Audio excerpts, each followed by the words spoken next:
மச்சான் எப்படியோ டான்ஸ்ல வின் பண்ணிட்டேன்டா. அம்மா கண்டி தெரிஞ்சுதான் வச்சுக்கேன், ரொம்ப சந்தோஷப்படுவாங்கடா. டேய் நீ ஜெயிச்சிட உடனே அம்மாவுக்கு ஃபோன் பண்ணி சொல்றா. இதோ உடனே ஃபோன் பண்ணி சொல்றேன். அவன் தாண்டி ஃபோன் பண்றான், போட்டில ஜெயிச்சிட்டான் போல இருக்கு. ஹலோ ஜெயிச்சிட்டேடா? இல்லம்மா, அந்த காம்படிஷன்ல நான் தோத்துட்டேம்மா. என்னடா சொல்ற?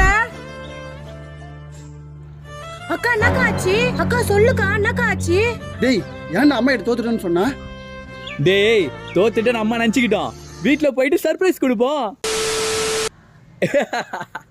அம்மா நான் தோத்துட்டேன் நினச்சியா? நான் ஜெயிச்சிட்டேம்மா. மோ நம்ம நான் ஜெயிச்சிட்டு வந்து நிற்கிறேன், நீ மண்ணு தூங்கின்னு இருக்க. மோ ஏஞ்சிடுமா. டேய் மச்சான் இதோ பாரு அம்மா தூங்கின்னு இருக்காங்க. மோ ஏஞ்சிடுமா. அம்மா மா அக்கா ஏங்கா அம்மா பேச மாட்டாங்க? அக்கா ஏன் அம்மா ஏஞ்சிக்க மாட்டாங்க? மோத்தி ஆயாக்கு என்ன ஆச்சு? ஏன் பேச மாட்டாங்க?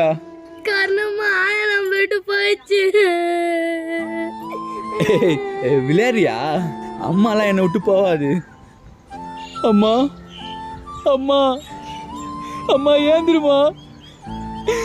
அம்மா அம்மா நீ ஆசைப்பட்டது வின் பண்ணி வந்திருக்க பாரு, ஏந்திருமா.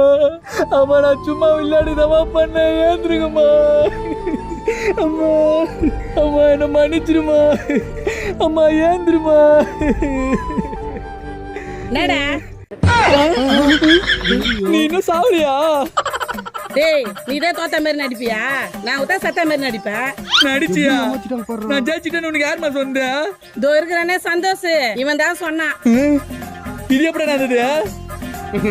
அம்மா ஏமாத்த தப்பு தானே மச்சான். எப்படி சத்த மாதிரி ஏமாத்தணும் பத்தியா?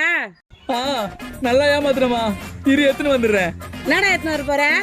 சத்த மாதிரி ஏமாத்துற, வெளியே இருக்கிற அம்மிகளை வந்து மொத்த வரை சாவடிக்கிறீரு.